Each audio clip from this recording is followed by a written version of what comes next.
So now my logistics company is generating like almost 3 million a year. Yeah.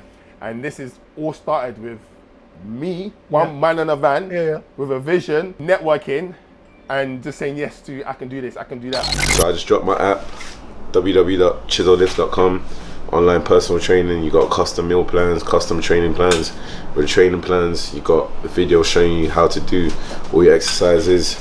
You could log in your sets, your reps, the weights you use, and literally every month I changed up your plan. In the description, you got a code BESTU20 at the moment. You can use that to get a 20% discount for life. Boom! New episode. We've got Gable Sign, we've got Big Ken TV. Topic of today is about logistics and all of that. Ken just hit 1.2 million, and yeah, you're gonna catch their jokes. Let's get it. Definition of a true Igbo man. Why'd you say that? Huh? Why'd you say that? We say Igbo man like money, like to hold on to it. Yeah. That's him. Hustler. Ken is a hustler. My sister's the same as well. Yeah, his sister is even more of a hustler. Yeah. So she was on Big Brother. Big Brother in Nigeria. Yeah. Okay. Yeah, so that's what blew Blew her up, her innit? following. Yeah. She's like 1.something million followers. Okay. So she goes between here and there, but mostly over there. And I've known Ken since basketball days when I was young. Like, Okay. Well, your sister 16, was innit? yeah, your sister was the first one who ever K-rolled my hair when I Are had you K-rolls. serious? Yeah, when I had K-rolls for 1 month. You had cane rolls as a For Nigerian. 1 month. No, here. I mean, as a Nigerian human being. That's Bro, mad. I hid it. For 1 month, I went into my house, in and out with a hoodie. Yeah. I never went into the Are you front room. serious? Yeah. I just used to say, good morning, good afternoon, and just kick out. And the reason why I cut it was, you know, like men's playing basketball and training. Anytime I'm training, my hair comes out like Jim Jones. You know, Jim Jones' hair is always rough. The moment I just see any sign of roughness, I'm getting it redone. So it was like, right, every 3 days, I'm getting my hair done. I was like, this is long, man. Yeah. But that was the look though, man. Yeah. Back in those days, K-Rolls, man, they were the look. It was the look, because everyone wanted to be like Iverson. That's what it was. me, everyone who played basketball wanted to be like Iverson. My mum would never allow that. Cane roll my hair. You want to join Bro. bad gang? Oh my God. You want to join bad gang? I had a piercing, cane rolls, and I had tats. Yeah. Bro, you had all of that? Bro. Yeah, he went into Bro, He had no respect. He had no respect. I no one saw my tat for like a few years, you know, until one day, like now that I wanted to bam chill with big boys. Yeah. I walked down the stairs, no shirt on. I didn't know you had that. My No aunt was like, respect. "Rah, what's that?" I said, "That's a tattoo." Yeah. She goes, when have you disfigured your body with the mark of the devil and No way. Bro, you had tattoos back in them days. Yeah. I told you that. Oh, you were like 15, 16. Huh? You were like 15, No. 16. When I was 18, I got. When I was 18, I got. Yeah. When did you get your ears pierced? Bro, I got this when I left England. I went to America. Yeah, And 'cause then- there's no bro, way you're there's doing no ear way. piercing. I was living by myself in America. There's no way. And then the guy's like, "Do you want one?" I said, "No, give me two." I'm in America. Give me two. When did you go to America? Yeah, I was living in America, bro. How old was I when I left? I went when I was 25, 24, something like that. And I stayed there for like over 10 years. What girl was chasing you away? Nah, man, I was playing basketball. Oh, you playing ball? Well, we all had that making it to the league. league. Okay. Yeah, man, we all wanted to be the next Adju. It wasn't Luau, it was Adju. Adju was the original. Adju was the original. Yeah. Okay. Oh, my, he was the original You met Adju Kevin before, Durant. innit? Adju. Adju Luau's Dang. older brother, the 7'4". Okay, yeah. Yeah, brother. 6'11" with the handles. Like Yeah. dribbles, He could shoot. Oh, Yeah. bro, He could he was jump. doing what Like, he was- KD was doing Yeah. back in the 90s. In the 90s. Okay. Yeah. Then he broke his foot. Then he broke his foot. If he didn't break his foot, he would have probably ended Oh, up being. easy. He would have. So did you get injured as well? Nah, but You just wasn't good enough. Oh. I just wasn't good enough. I'm a failed footballer as well, Yeah. so it's fine. I said to myself, I'm a failed football player too. That knee injury, man, back in the. yeah. You I'll know. be like, yeah. I just wasn't good enough, man. I was a 6'4.5", 6'5" center. That is too funny. With no hops. With emo strength. Well, I was just watching them 7-footers. I used to be baffled. Like I used to be baffled. I was thinking, right, how's this guy here, bro? You know, like he trains there, but even without training, he was hench. Yeah. Hench. No, even without no, I don't think you understand. Everyone My used to be strength like, was "Rah." next level, Yeah, bro. they was Okay. like, "Rah, you were muscular," but I was like, no, this guy already had size without lifting weights. Okay. So I could jump. Yeah. Yeah, I could always jump. Like everyone knew me as the you guy could who could jump. But this guy just had the size, and I used to think, bro, I had the size, and I was muscle, I can't jump. the center, and I couldn't jump. Okay. Bro, it baffled me. I was like, how you have all this muscle? I can't jump. So when did you come back to England? See, I came back, 10 years, 11 years later. Okay. So But after I was playing basketball, but my family's originally from America. Okay. So my brothers and stuff were all born in America. Okay. So we've got dual nationality. Yeah. So I was born here, but I got American passport. So I Okay. could, so it was so easy for me to go out there and just stay. So when I went there, I was playing basketball, but I wasn't really good enough, but I'm still playing in the team. Okay. And then I just studied there and I just chilled What did you with my study, sorry? family. Business and finance. Okay. Yeah, And I'm business assuming you finished and you got your degree and everything. I didn't even get my degree from there, man. Oh wow! So the basketball. Okay. No, I'm just trying to paint the picture. Sorry. What I'm happened painting is a that picture. Sorry. when I Sorry. left, I went to Missouri. Okay. And then Missouri was like, I was the only black person in Middle Missouri. of nowhere. Okay. Middle of nowhere. Yeah. Like, and I went to Missouri, and my mom's like, "Don't worry, your Uncle Charles is in Missouri. You guys stay with him." I said, "Okay, no wahala." And I went there, and then I stayed with my uncle, and it was the worst thing ever. And I said, "Oh, I'm gonna go stay in the dorm." Yeah. So I went to move in the dorm, and I was the only black guy, Okay. in campus, and it was like all the time. "Oh, you guys, are you from Jamaica?" I was like, "No," because every time I talk, I'm like, "Yeah, man, you know what I mean, mate." Like, they were like, "No, you're not English. You meant to talk like the Queen." I said, no. And I was basically stayed in campus, all white college and everything. Hated it. Stayed there for 2 years. I was a red shirt for 1 year. So what does that mean for those who don't know? Red Sir? shirt means that basically you're not good enough to make it to the because it was the high major Division 1. Okay. So you're not good enough to make it to the team, but you can train with the team and come with the games, but you're bench. And then that year, they could try and work with you. Do you understand? Yeah. Yeah. So I did that, and I didn't like it. Then I left, and then I went to California, Okay. and then that's when I just became a Dennis Rodman. Okay. My life has changed. I went to California. I said, "Hi, Charlotte." I just saying, "Hi, Ike." I was like, "Hey." Don't die for Yash. So please, for those who don't know what Ike is, can you please explain? Please, Ike is Yash. Yash. Okay. Hey. The particulars. Particular. I seen brown, white, green, red, different yash. I was like, this California is crazy. Yeah. Everybody's working out. This is when I started, when I knew about gym. I'll be walking on the beach, people doing pull-ups, like just this, is working out. Women on rollerblades. I'm thinking, oh my God, everybody here is so fit. How much of a distraction would you say women was at that point for you? Oh, mate, I had a full scholarship. And I didn't even study. Okay. I was beach party, clubbing. And you know when you play in a basketball team or you're with the basketball squad, I don't know how these guys study. So what I was doing is that every day we would just go out party. Yeah. And then if we're not partying, we go and stay in this person's dorm, we go over there. I used to borrow girls' car, drive to this campus, that campus. It was, bro, California, it's crazy. Yeah. And we was getting everything paid. We got the food, and it was giving us pocket monies as well. Okay. And like every week we get pocket money, and my mum was sending me money back then as well. Yeah. So I just forgot about studying. I was like, this place is crazy. So I stayed there for 4 years. I'm trying to get a timeline now. So how old are you now at 20? So 4 years. So how old when are I you then came now? to America, actually I was 21. 21, And then I okay. stayed in Missouri from 22. Yep. For a year and a half, let's say so 22. Then I left Missouri because I hated it. And I went to California from 22, stayed there to like 22, 23, 24. I'd say like 25. And then from there, then I moved to Detroit, Michigan. Okay. That's where my mom and my dad was originally from, Okay. Detroit. And then I stayed with a few family members, studied there and stuff. And I just basically just did 1 year of, I don't know if you know, it's a university called Clayton State University. No. It's in Detroit. It's a mid-major Division 2. Okay. So I stayed there, did a different degree. I did an AA degree. In America, they call it an AA degree. I did a physical therapist. It was the easiest one. Yeah. So I looked at the pamphlet. There was like, So you just went school to be a failure. You went to Bodo, you want to be a failure. Hey! What I was thinking about was basketball, women, and NBA. Yeah. And reality didn't hit me that I wasn't good enough to make it to the NBA. I'm like 6'5", no hops, but strong as Yeah. You know? By the time you were 24, it should have kicked into your head. And all I was counting for was and that extra 3-inch growth spurt. I said, Yeah. please God, let me be 6'8", 6'9", Yeah. something like this. So I was just all the time hanging on stuff to just stretch Trying my to back stretch- out. Bro, I was doing everything You should have possible. hung upside down. So that I said to your spine go that myself, way. if I can get 6'8" with my strength, I don't Yeah. really need hops. I Yeah. can be like Kendrick Perkins. I don't know if you're Kendrick Perkins. No.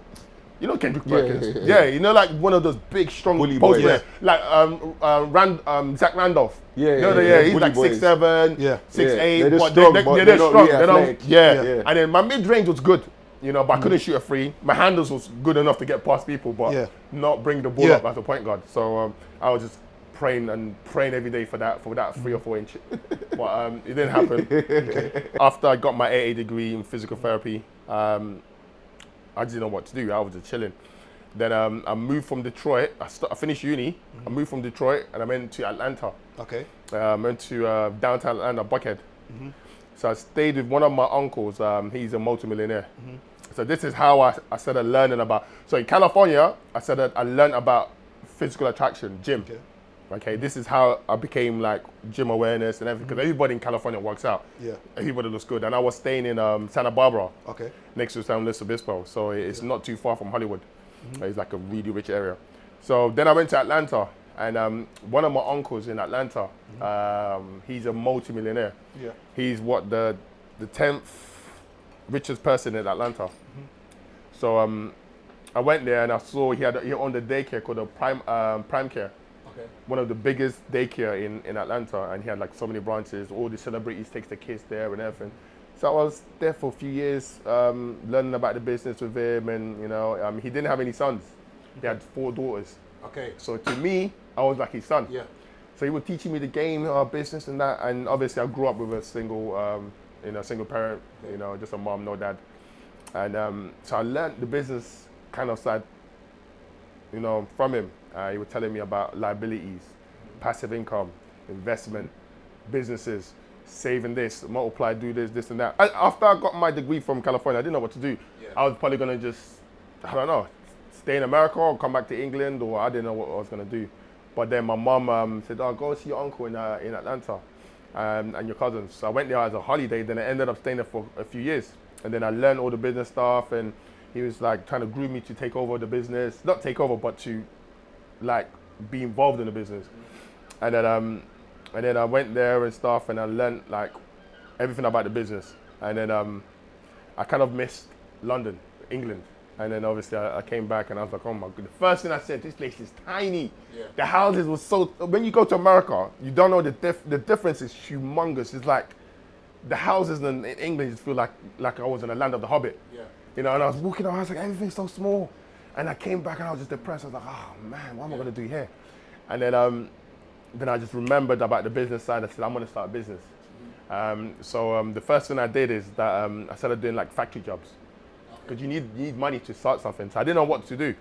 I started doing factory jobs, you know, putting my strength to good use, carrying 4 doors like this, you know, with my hard hat. So I started making money, you know, working in a factory and making money and stuff. And then I set up my first business was I bought a car, I bought a little Polo. What year was it? It was an old Reg, like a 2002 or 2003. And then I set up a estate agent. Okay. Yeah. So what I used to do is I used to go on Gumtrees and call landlords that are struggling to rent their properties out, and I used to gas them up. I'm like, yeah, don't worry, I've got tenants all looking for your property. Yeah, don't want to, you know, the email just came out, you know. Typical and there was like, man. what company from? I gassed them up. My company was just me and my laptop in my house. Yeah. I was like, I'm from blah blah blah blah blah. Made up a company, and they was like, it's a big company. I said, yeah, we're a big company. And then the landlord started giving me the properties to rent out. And then I go on Gumtree again, and I look for tenants. They're looking for a property in the area, and I just match them up. It was like, you get this, but it's like a puzzle. You get this, and I was like, shit, this is kind of decent. Match them up, and when they want to go viewing, I go in with my Polo. Yeah. You know, 4-door. I remember that. You know, come in, I wore a suit. You know, that was my only suit I had. Yeah. I think, where did I get that suit from? TK Maxx. Okay. I got £25. Then I got bored of that. I wasn't really making money, but I was making enough just to get by. But then I kind of understood the concept of the business. but I needed to understand the concept in England. Okay, yeah. Because obviously the businesses in America are quite different from over here. I think England is harder. Because America is like, everything is easier. It's like you can find it in a day. As long as you put in the graft, you make it quicker and it multiplies 10 times more than you would in England. Yeah. It's weird. I really don't understand the logic of that. So after that, I just done a bit of other jobs, trying to save up money, didn't know what to do and stuff. And then I opened up a salon. No, first, before I opened up a salon, sorry, I went and I helped one of my friends to open up a Jamaican restaurant in Brixton, which is still there. It's in Atlantic Road. And then I was like the silent business partner. So I had some money because I was grafting and working, and I didn't really spend anything because I still live with my mum. Yeah. So, and the rent was just like, yeah, don't worry, just help out. Give me money for Panda Jam and Gary and everything. Yeah, they were good. So I wasn't really paying a lot. And so what would you say that having that advantage of being in your mum's house when you came back was what gave you enough time to stack up? Definitely, definitely, man. Do you know what? I would recommend that anybody that wants to start anything, the most important thing is that go back to your parents' house, stack up money, or anywhere that you can stack up and you're not really like having too much expenditures. Yeah. So I saved up quite a lot of capitals and I used that to invest in a Jamaican restaurant. Okay, how long was you at your mum's? How old was you when you went back to your mum's? So I came back to England at 28, and so 28. So I stayed there for till I was like 31. Okay, 32. And in regards to having to stack up, how much did you have to put together to save to invest in the restaurant? So it was 10 grand. Okay. And back then, 10 grand was a lot of money. Yeah. And how long did it take you to save that? Bro, it took me like 2 years. Okay. A lot of sacrificing in that time, a lot of discipline. Yeah, a lot of discipline, but what actually made it good, because back in them days we were still playing basketball. So Okay. I was still playing basketball like in basketball run. So all I was doing was just gym and basketball. So I wasn't really going out. We didn't really care about going out. We just cared about basketball. Your social life was just literally. So we were still going to Brixton Top Cat runs and going to all of these local runs, Flaxman. Yeah. You know what I'm saying? We were just going to all of these runs. So all I had to still focus on was basketball and work. That was it. I didn't go no clubbing. I didn't go take any girls to no fancy restaurant, paying £100. No Hakkasan. No Hakkasan, nothing, man. No. We didn't even know about that. I didn't. Central London was a myth. I was like, whoa, where's Central? I didn't even know nothing about that. So I just stacked, and then I jumped in with a Jamaican restaurant, and my friend, he's a chef, so he was a chef, and it was his concept. Okay. All I wanted to do was just have a business and just have a business. So, and the business was a success. And then from that, I took some money out from that, and then I opened up a salon. Okay. I met this girl. It was so funny. We went out to a club, and I saw this girl eye me up, and I was like, yeah, she likes what she sees and stuff, and blah blah blah. And I was speaking to her. It's still blushing now. I know, it's still blushing. Look at him. Let's have a flashback. It's a reminiscence. I met this girl. No, even man licked his lips. I rubbed his chin. I walked up to her and said, yeah, I know you like what you see. She like, hey! I know. What? Is this what it came to do? So they're laughing. And then I said, yeah, let's talk. And then we were talking, and then I found out she was a stylist. Okay. And then she had a salon already. Okay. In Hampton. Okay. Hampton is close to Kingston. Yeah, I know it is. Yeah, Hampton. So I was talking to her, and then she said that she wants to open up a second salon. And I was like, oh shit, okay. And then she said she wants a business partner. Okay. And I was like, okay. I did nothing about salon. I said, yeah. I just said yes for everything. I said, yeah, I can do that. I can be a business partner. Yeah. And then, and then I was like, she told me about the figures, and then I was like, I saw dollar sign. I was like, okay, cool. So she had no money, but I had money coming from the restaurant. The restaurant, yeah. Yeah. So I set up the salon. She found the location. Our location was in Teddington. Okay. What's that? Yeah, right next to Barclays Bank. You know, Teddington train station, right next to Barclays Bank. That was my salon. So we set up that salon. I paid for everything, renovation and everything. We hired people, and the salon was a success. And it went on for 3 years. Okay. And then I got bored, left the salon. Sold my part out, and then decided to go on holiday for a year. Okay. And so how old are you at this point now? Must be nice. Yeah, I was 34. So at 34, you've had the You've had the restaurant. Yeah. You've now got the salon. Yeah. Okay. So that's basically 4 years ago. Yeah. Cool. Had the restaurant, the salon. But no, I bought myself out of the salon. Yeah, so it's just a restaurant that you still had to build the salon. Yeah, I still have that now. Okay, cool. Brixton. Yeah. So yeah, then after that, I went on holiday for a year, living my best life. I was in Brazil, Budapest. I was living my best life. Came back, and I said, okay, what am I gonna do now? And I looked at my savings. The money was going down crazy. I was like, what? A year, no money, no income coming in, just from the restaurant, but it wasn't a lot. So I said, what am I gonna do now? And then one of my friends was doing deliveries. Okay. Yeah, and he was doing delivery for Amazon. Okay. And then he was like, come on, do deliveries. He had a DSP in Weybridge, and he was like, come and be one of our delivery drivers. What's DSP? Sorry for those. DSP is like a depot in there. Okay, so cool. like he's a provider. So Okay, his cool. company basically does deliveries for Amazon. So basically a contractor. Contractor. Yeah. And then they have a DSP, which is like a department inside Amazon. Okay, In yeah. Weybridge.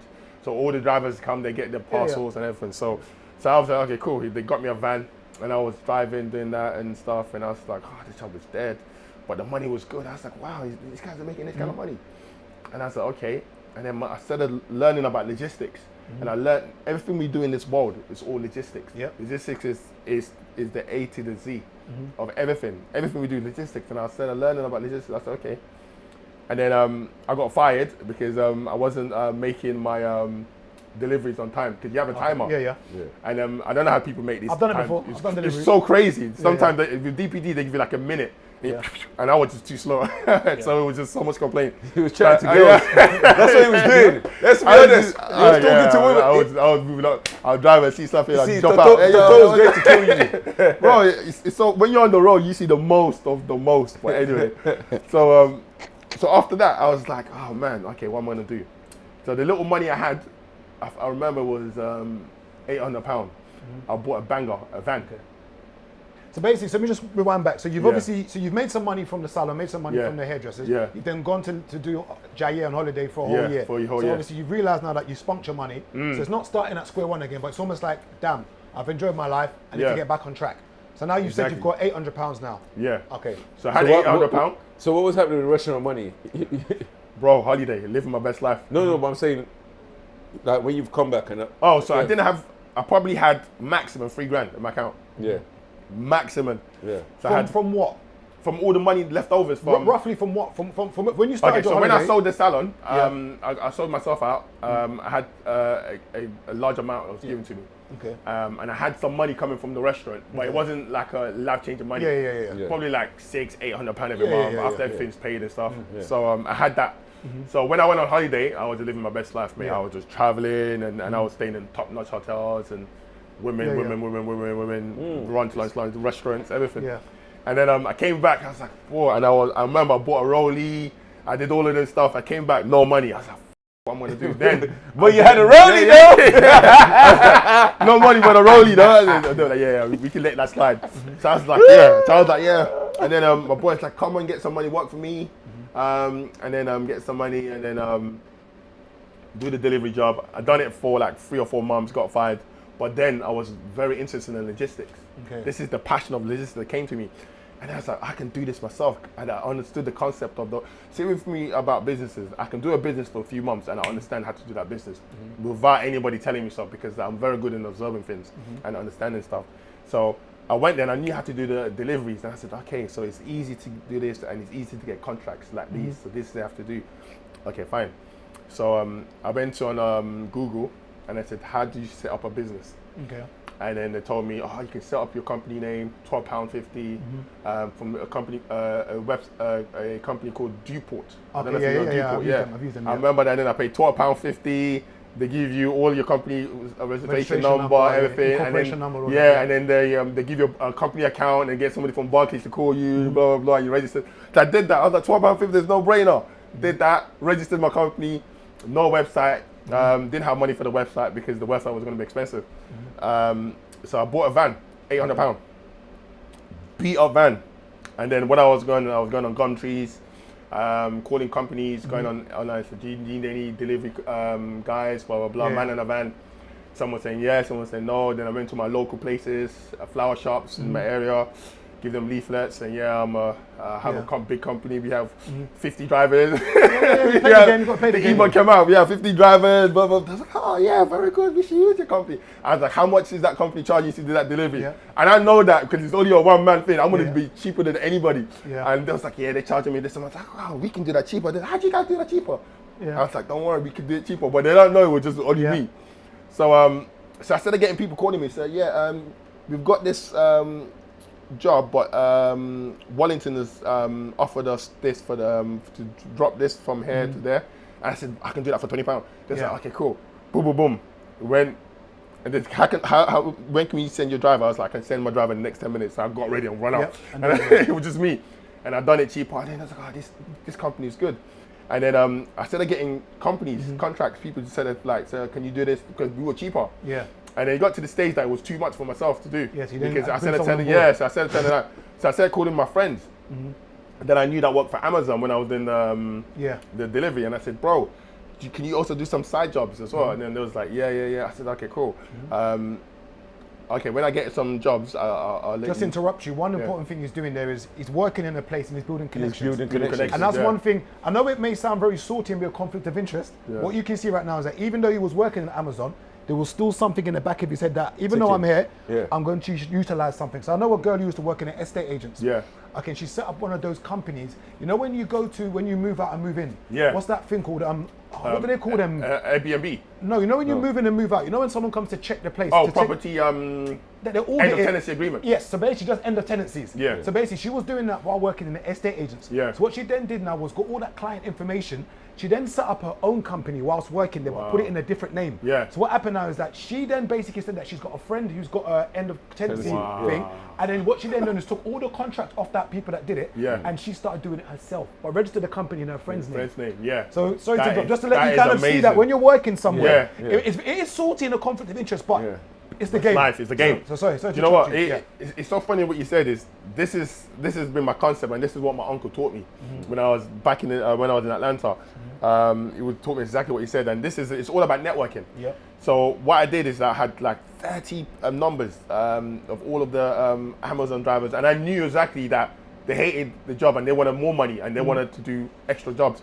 So when I was getting all of these other jobs and stuff, I was just calling guys, sending them out jobs, and then my company started growing. And then I remember once I went on a delivery, and then one delivery company was like, do you guys do removals?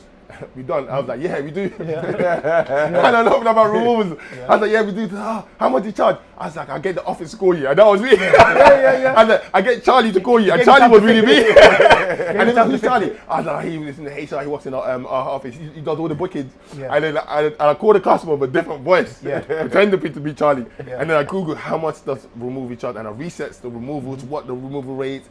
And then what I used to do is when I was so stuck, I used to call up other removal companies. Find out their price. Yeah. Find out their prices, and then I said, okay, cool. And then I actually went on YouTube and I looked at removal equipment, and then gave me a whole list of stuff. And I said, And then I said, we also do now deliveries and removals. Yeah. And then I was like, okay. And then I went and we were cheaper because I used the same concept with this delivery when I started. Yep. And then I told my guys, you can also do removals, a 2-man job, 1-man job, man and a van removals. And then I started getting more removal company contracts. And then we went on this site called Rated People. And then from there, we just got so much business from there. And then and our company started growing. And then I remember we went on a removal job. And then another customer asked me, do you guys do storage? I said, yeah, we do storage. How long do you want to store your belongings for? Because that's like, because we want to move that day, but we know the contract hasn't gone through because of the chain link and blah, blah, blah. I said, don't worry. What we do is we can put it in our storage. We hold it for you. Yeah. So what happened, I shouldn't even say this because some of the clients were like, why is this what he's doing? So what happened is that I Googled the storage. It was so expensive, We took the lady's stuff. We just left it in the van. But it's stored. We left it in the van for 4 weeks. And then I charged her the money that I'm going to be losing for those 4 weeks and more. So, and I said, this is your storage price. Yes. So that van was parked in a nice place and it was for 4 weeks. It was stored with all the items in there. Yes.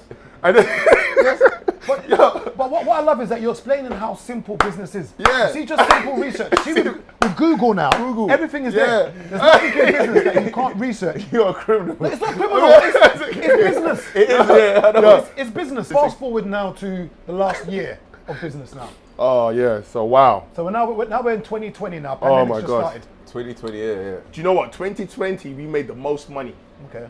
ever. So 2020 we had contracts for Uber Eats and we had contracts for for the government. So we were delivering the lateral tests to all of these pharmaceutical companies. Okay. And 2020 the government was just giving out contracts to all logistic and haulage companies. Yeah. Yeah, and the thing is, one of our clients that we did a removal for. I remember his name is Derek. He works for he's one of the MPs for the Labour.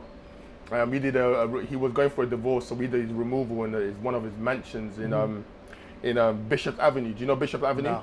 It's the richest place in the whole London. David Beckham lives there. I've seen on YouTube. You heard about the houses are just like ridiculous. So we did a move for him. That cost he paid like 5 bags on that day.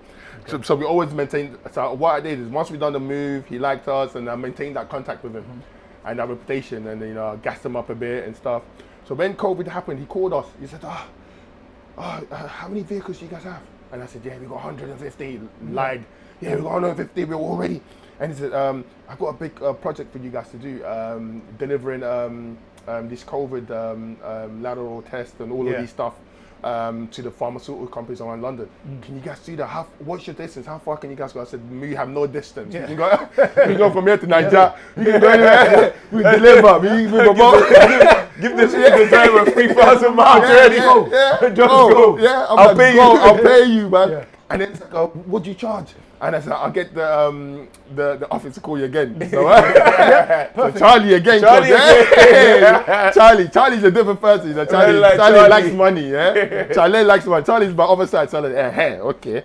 And then he's like, hi, you take Charlie? And it was Kane as well. I was like, these guys are so dumb. How can they know he's the same person? I was like, yes, it's Charlie. Yeah, so I was like, yeah, it's Charlie. So, okay, let's talk business. And then the guy said, okay, blah, blah, blah. The guy gave me a ridiculous amount of money per job. Per job, yeah. I said, we'll call you back. I had to put the phone down. I was like, he started sweating. Yeah. Hell, mate, I made so much money on that year that it was just unbelievable. And what made it even better is that you couldn't spend the money. Yeah. There was nothing to do. Yeah. All you were doing all you just work 7 days a week, work. We also getting contracts. We had so much jobs that I was hiring using another company to help us out. Yeah. On that year, I probably made 400,000. Okay, yeah. Just in that 1 year, I could not believe it. The government was giving a contract, boom, boom, boom, boom, boom, boom, boom. And then I was like, oh my God, this is crazy. And then, so we made so much money on that. And then what happened is I built up so much network from all of these other pharmaceutical companies that we were delivering stuff to. And they was asking, do you do this, do you do that? So okay, we can do all of this stuff. And then we went ahead and made so much money on that. Didn't spend anything. So what I did is I took out 100,000 and I reinvested it on the business. Okay, cool. Vehicles, new fleets, marketing. Now I actually got an admin team and everything. Oh, so it's now Charlie. Charlie stood there overseeing everybody, like walking around there, instead of doing a job, booking department, Charlie's still there, but now Charlie's got helpers. Yeah. Other Charlies to help him. So I said, So I said, you know what? I need to expand this more. So I started doing a lot of marketing, a lot of branding. I'm doing a lot of stuff with like loyalty stuff with customers. So like, for example, when we do a house move, we at the end of the house move, we give the customer a key ring that says, welcome to your new house and congratulations from Careless. We give them a welcome pack to go with the house and a champagne bottle. Yeah. You know what I'm saying? So these little things. And that's the thing I always mentioned about gratitude. Yeah. It's giving back. It's giving back. And you've given market. So that key ring, you're like, oh, it's really nice. But anytime you use your key, you're going to see the name on it. Exactly. Yeah. You're going to have that key ring. Every time you put in your thing. So what I was doing, what was happening is customers just was referring me to friends and friends. Yep. Mate, it got so ridiculous that I employed more people and I started using more third-party company that we started getting more contracts because some of these people that they refer us to is some of them will started becoming businesses. Yeah. So we had a lot of clubs. We have Cirque du Soleil. Okay, They're one of our big clients. They own 4 more other clubs. They referred us to this club. We had Libertine Reign. We started doing logistics for all these big clubs. Yeah. We then did the stuff, you know, in the Hyde Park in Edgware Road. You know that thing that they were building in that green thing, the solar panel thing, and then they pay you money. You know, like just where Marble Arch Station is, Yeah. and you're going around Hyde Park. Oh yeah. You got that big, that nonsense thing in the middle of it. Yeah. My company was one of the companies that, among other 5 companies that built that. So we started. Okay. Now we moved into construction. Okay. How it happened is a guy asked us, "Do you guys do construction?" And what Charlie gonna say? Of course, that construction. We do this since 2008. When you Google, he so that's a GG Construction. One of the clients, this is so funny. GG Construction, kitchen fitters and everything. I said, yeah, mate, we've got loads of sites. And the guy said, how many units? I said, I'll get back to you. And then I realized, units means how many plots of apartments. So I said, that's 250 units. Okay. And then I Googled it, everything, equipment, hard hat, CSI card. So what I did, I called up agencies. Yeah. I need this amount of laborers. Do they have a CSI? I didn't even know what that was. And they was like, yeah, they do. And then the guy called me, how many guys can you bring? I was like, I got 4 guys. So I started using that agency to supply me the guys. And charge more on top of what they're charging. Oh my God, and I was doing that simple business. Business is so simple once you know the format. And so basically you are a great middleman. I'm a great middleman. And what I do is, and I was charging more. And then it got to the stage that the construction company that was working with, they were one of the biggest construction companies, and we did so well because my concept in everything I do, if I'm going to do a job, I want to make sure, especially if it's a new client or whatever, I want to make sure I go there as well. Yeah. So if I'm doing the removals, I'm going to go on there as well because I need to know project manager. Exactly, and I need to know how to do it as well. You know, so every job that my company offers, I've done it myself. Yeah. I've done deliveries with Uber Eats. I've done anything that we've done, I've done it. So none of my guys can tell me, this. I said no, this is how it is. Yeah. Blah blah blah. So I was there with my guys doing construction. We were getting so many other sites. And then we started getting big companies. So we was getting contracts now for 100 grand. Yeah. Can you imagine 100 grand? And then my outgoings on that will probably be 10 grand. Yeah. So I made 90 grand profit. Yeah. And this kept on happening. And I did, on the 6th of December, I think I showed you the statement. I made 1.6 million. Okay. No, 1.2 million, sorry. Yeah. That's in the account after all my expenses are paid. Yeah. And obviously that was some money that was already in that account and stuff. But it just, so when I look at it now, I feel like all of my hustle all of these years and stuff has accumulated to this amount. And this is actually liquid, you know. So now my logistic company is generating like almost 3 million a year. Yeah. And this is all started with me, one man in a van with a vision and networking. And just saying yes to, I can do this, I can do that. Yeah. You know, I never say no, I can't do this. If say yes and figure it out, basically. Exactly. Just go. If people are scared to like take risks, I had £3,000 on my account. I used 800 out of that 3,000. I had 2,200 left.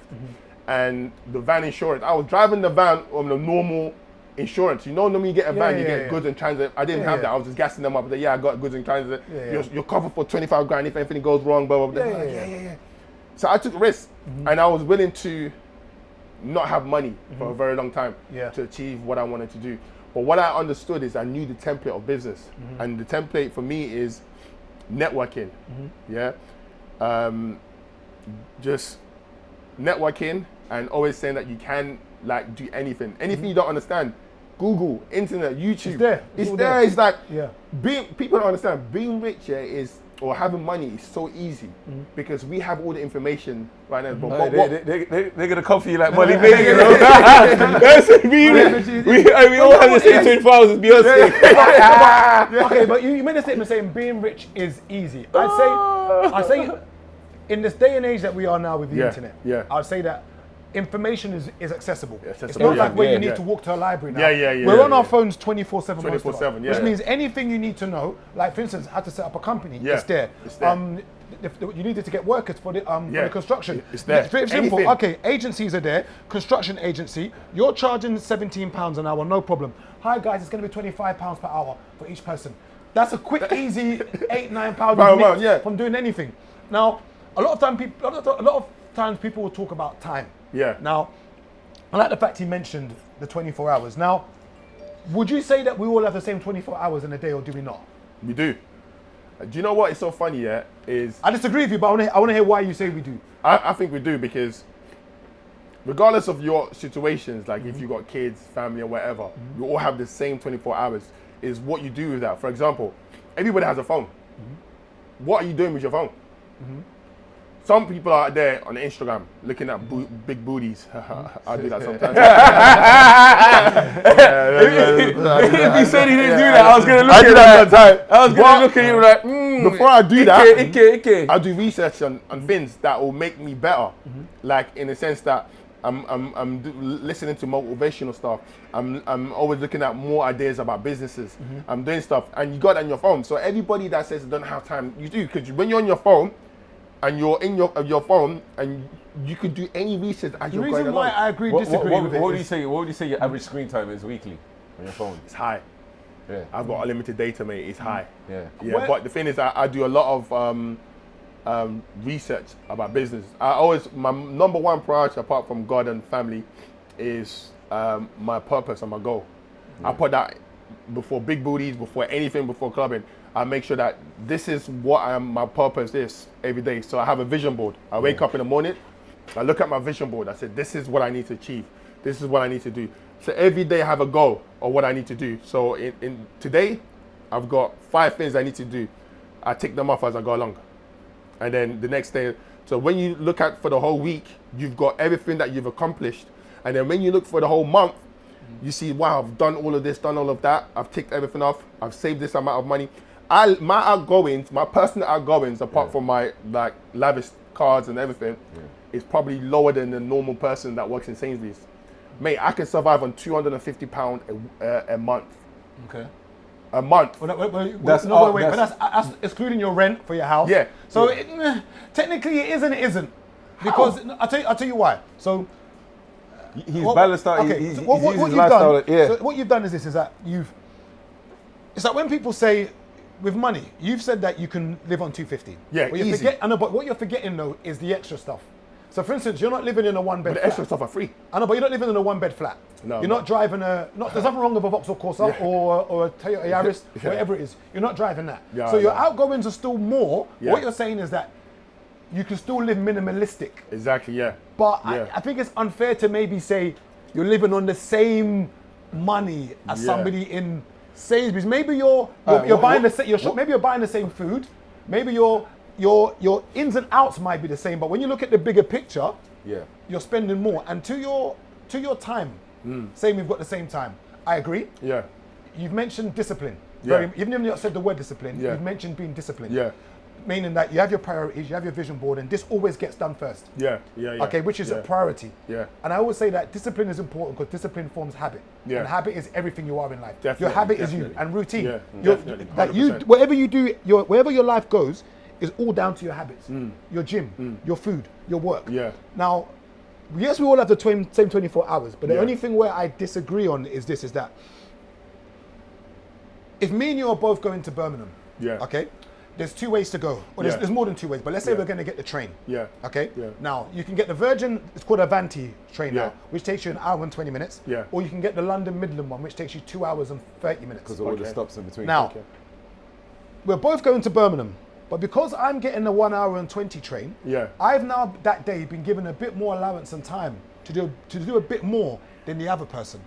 So you've gone there an hour earlier to start off your day faster. I get the concept of everyone's got 24 hours because everyone has, but what you can do in those 24 hours is very different. Meaning, again, I use that as a very simple analogy to say that if me and you both are doing something today, you can leave an hour earlier than I can.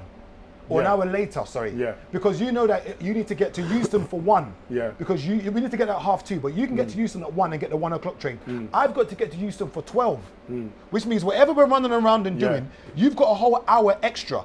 I don't know if I'm trying to understand or explain what I mean. And also, if we're doing that every single day over the month, he's lost 30 hours. Yeah. Do you get what I mean? So now you're at an we do have advantage. we do have the same 24 hours when you're talking about in metrics. Yeah. But what one can do in it, in the same way, if you're going to get a Concorde plane to Australia, that might take you only 6-7 hours. Okay. Whereas if I'm taking the jumbo jet, it may take me day. a whole day. Okay, so let me ask you a question. Good thing that you said that. I like this. This is a very good topic.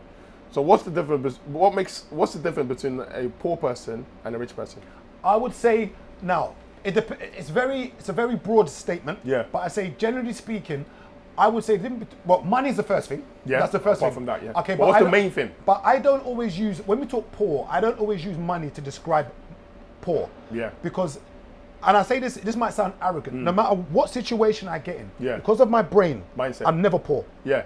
Of Never, course. never. There's no situation you can put me in. course. I've been flat broke. Yeah. Come straight back up. Yeah. That's Yeah. just me. But Yeah. to answer your question, Yeah. I'm going to say that money initially, because if someone's got $1 million and someone's got £10, the difference is that. But primarily, I would say time. Oh, listen, I have to shake hands. No, I'll say time. This is exactly what I'm gonna say. Rich people